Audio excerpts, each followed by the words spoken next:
All right, so let me tell you a little bit about myself. This is my first time presenting here in Berlin, but I have presented at conferences all over the US. I am the founder of the first bartender advocacy agency in New York, in the US. We started 17 years ago. I've been doing this a really long time. And events were sort of a natural part of our progression as a company. It just made sense for us to start managing events both that we own and run, and events for other brands. So we're going to talk about events in a lot of different ways, but I did rewrite this entire presentation last night after hanging out here for a little bit and getting a feel for how events run on this side of the ocean.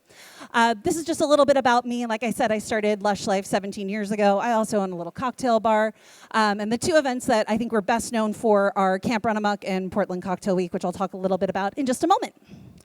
All right, so here is kind of the overall overview. So often I walk into an event and I have absolutely no idea why the brand is hosting this event. Just no idea. You got to know why you want to host the event. The location is really, really important.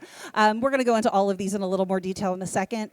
Activities, though, I am a stickler. We do not allow any events to happen at any of our larger events. All the events within have to have an activity that is not drinking. You got to be doing other things other than just putting alcohol in people's bodies. Knowing who your guests are, also very important. And then we'll talk a little bit, if we can get to it in time, some sponsorship and financial stuff. But I have a feeling those are going to be slides you read on your own later on. So I want to start off by saying that most of us are talking about on-trade marketing today. And that means you are providing hospitality for the people who are the best in the world at providing hospitality, right? So when you're doing that, you've got to up your game to the highest level, right? These are people who are day in, day out serving others. And if you really want to make a mark, you've got to really up your game and make sure that you are providing hospitality that is equal to or better, exceeds what they provide every day for their guests. Also, these are folks who work so many hours and very seldom take time off from their job, right? These are people who don't often get to take care of themselves, and they're taking that free time, that little free time they have, to spend it with you. And if they're going to do that, you want to make sure the experience is special and that the experience is worth that time away from their families, away from their home, their bed, all the things that we all value, right? So some ways to make an impression. For me, a non-negotiable is all drinks must be hosted. You cannot make people pay for you to market to them, right? It's kind of just like not a great move, right? Hosted food. I've seen so little food over the last few days, and it makes me worried. At all of our events, we make sure that there is such a lot of food. Also, at Portland Cocktail Week, around 11 p.m. midnight, brands all the time ask me, how on earth are they all still sober? I was like, well, we've been feeding folks all day and encouraging them to drink water and non-alcoholic cocktails. So there really is a formula to making sure that people not only come and enjoy your event, but remember it the next day. Easy to access water. I'm going to say water 100 times because it's so important and something that I see so little of at events that we're not managing. It's so important. If you want to know the real reason Portland Cocktail Week is in Portland, it's because the state of Oregon requires both food and water to be at all events. And that was the only way I could get all the brands on board with providing it. Also, non-alcoholic options are really, really, really important in 2023. For every alcoholic drink I have on a menu, I have a non-alcoholic option as well. This is incredibly important for two reasons. One, folks who aren't drinking don't want to feel othered, so it's really nice for them to have an option where it looks like they're drinking just like everybody else. And two, you don't want your brand to be the boomer brand, right? Like, you want your brand to be cool. If you want your brand to be cool, you need to align yourself with the zeitgeist, and the zeitgeist is moderation. So it's really important to offer non-alcoholic drinks alongside those alcoholic drinks. As I said before, events have to be more than just drinking in a room. It's not going to do anything. You're going to spend a bunch of money on an event that nobody remembers or nobody cares about if it's just standing around a room and drinking. There has to be more to it than that. Then takeaways. Every event should have something that's a takeaway, and it could be something as simple as a photo or video from the event. A picture of their beautiful face is worth $1 million, right? They love that. They're going to post it to social media. So it can be that simple. It can also be very elaborate. We've given away everything from, custom airbrush T-shirts to, you name it, we've given it away, I promise. I can only, right, how much did you come home with from camp? Right, a whole suitcase full of stuff after Camp Run Amok. So I just pulled some pictures from events that we've done the last 2 years that kind of show some of the diversity of what I'm talking about when I say activities. Sometimes we're playing basketball and then going out for happy hour afterwards. I do that with my friends at Duce, and I love it. It's one of my favorite events. Sometimes it's fire dancers. Sometimes it's yoga, right? There are so many different things we can be doing with our guests, and there are so many creative ways to get there that often will be less expensive and more memorable than just having a big blowout party. All right, so let's get back to ethos. You need to figure out your why when you're hosting an event. Like I said, so often you walk into a party and you're like, yeah, there's alcohol. Sure is alcohol, but why are we here? What are we doing? So make sure you understand why you're hosting the event in the first place. It can be as simple as I want my brand to be in front of the best bartenders who come to BCB. That's a why. But then you've got to figure out from that why how to get to a place where you're connecting the dots and you're offering something that's valuable to those guests. Think a little bit about what motivates you also. This could be a charity, this could be a cause, this could, again, just be making your boss happy, right? There are so many reasons that you're going to be hosting this event. But always write down for every single event that we run, whether it's large or small, I make my team write down 2-3 sentences about why we're hosting that event. And I love to see all of their perspectives. It's really great to see all of that. And then we condense it down into 2 or 3 sentences that we all align on so that we have a guidepost. And we know this is the lens that we're going to apply to this event. That's going to guide everything we do from start to finish. And brands, this applies to you too. So yeah, your boss assigned you an event. You've got to come run an event here at BCB. But you need to still figure out why beyond I am being forced to do this, right? Like it is my job to do this. So how does your brand want to show up? What are the key parts of your brand that you want to show off when you're hosting this event? All of you have different brand propositions, and you can bring those to life in different ways through different activities that aren't just alcohol in a glass. And then, of course, a really easy way to do this, and something I recommend basically every time I host an event, is partnering with organizations that you believe in and that help reinforce your brand messaging. Doesn't matter. We just hosted an event at Portland Cocktail Week. We had 600 bartenders come through to support this organization called No Us Without You that feeds undocumented restaurant workers in Los Angeles. It was a great party. Did we put alcohol in cups? We did. It was really good. The drinks were excellent. But we also had a non-alcoholic option for every alcoholic option. We also had activities curated by the team at No Us Without You to make sure it was authentic to the Chicano vibe we were trying to build. All I did was pay the check. They did all the work to make sure that it was true to who they were and it was an authentic experience. And the brands who participated with us got so much value out of it because they don't have the credibility to just walk into those spaces and be like, we sure do love Latin bartenders, right? It was amazing to be able to support this community in an authentic and real way. And often partnering with organizations is the fast way to do that. My friend Chalky's in the back. She's a great person to partner with if you're looking to partner on indigenous issues or you just want a really great bartender. But it's really important to make sure you're aligning with organizations that connect with your brand. I'm going to tell you the 5-minute version of Camp Run Amok. I run a bartender summer camp twice a year out on the Bourbon Trail in Kentucky. We bring 220 bartenders out for 7 days. Some of them stay longer. And it exists because you couldn't find bourbon on a cocktail menu in New York in 2009. I know that that's wild to say, but it wasn't happening, right? And it's our hometown spirit, right? Like, why are we not serving bourbon? We're only serving rye. So we brought folks down to meet the master distillers and learn about these brands.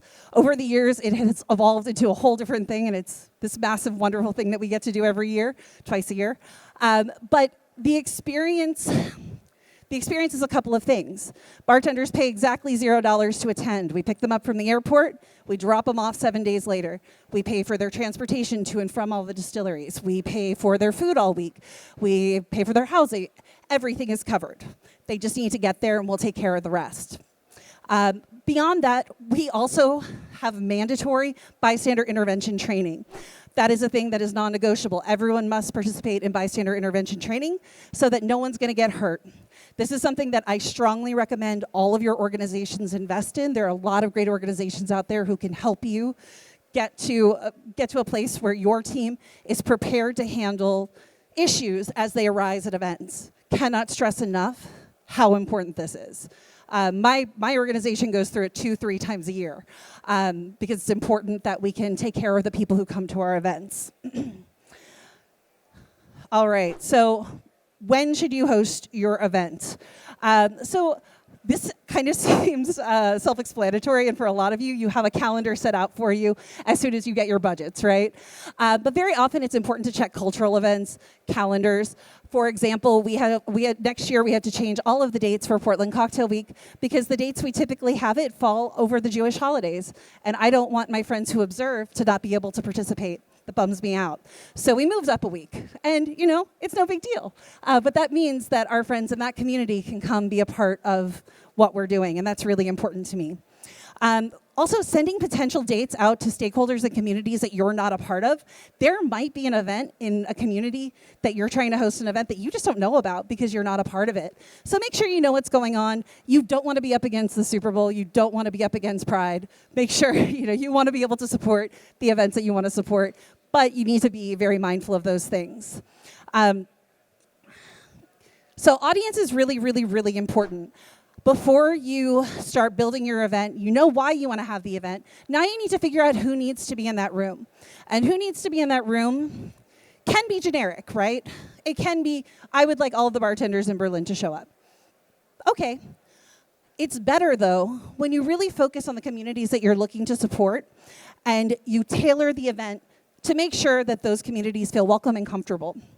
So think about who you want in that room. Think about how you're going to get there. If it is the top 1% of bartenders, a thing you'll probably never hear me say is what I'm looking for. But if that's who you're targeting, then you've got to go way over the top, right? You got to build out this wild, crazy thing. Maybe I'm looking to have an event where I want people who've been through one of my programs before to all get in the same room. That's going to be a very different setup. So that kind of brings me to how you're reaching out. Once you identify who you want to be in that room, then you've got to go to the places they are. I think so often we think we can just throw a flyer on the internet and people are going to come. And they will, but it's not going to be that target that you're looking for. It's not going to be the people that you're hoping to have in the room with you. Also, make sure you're making accommodations, ADA. Make sure that if you're a safe space for LGBTQIA folks to be, that you're communicating that whether with visuals or with your outright words, right? People need to know that they're safe and welcome to come to your event. Also, I cannot say enough, transportation is so important. I'm going to talk about that in a second. Sidebar, let's talk about invites. I've seen so many invites this week that don't include things like what time the event starts or stops, what the address of the place is that we're supposed to go. This stuff is really important because it excludes people who maybe aren't part of the community that you're currently in. So make sure you let people know. Also, make sure you have a clear way to RSVP for the event. There have been I've heard so many stories of people being like, oh, I was told I could just walk in, or I was told that I needed to RSVP, but I don't know how. Make sure there's a website. This is good also for you as a brand because you can capture that data and you can follow up with people. That's how you deliver those photos that we were talking about before. And make sure that your branding reflects what you're looking to do, right? So make sure you include planned activities, inclusive language, all of that. The managing RSVPs thing was so important to me, I wrote a whole slide on it. So make sure it's easy, people know how to get there, it's linked out, it connects to your website. This is so important.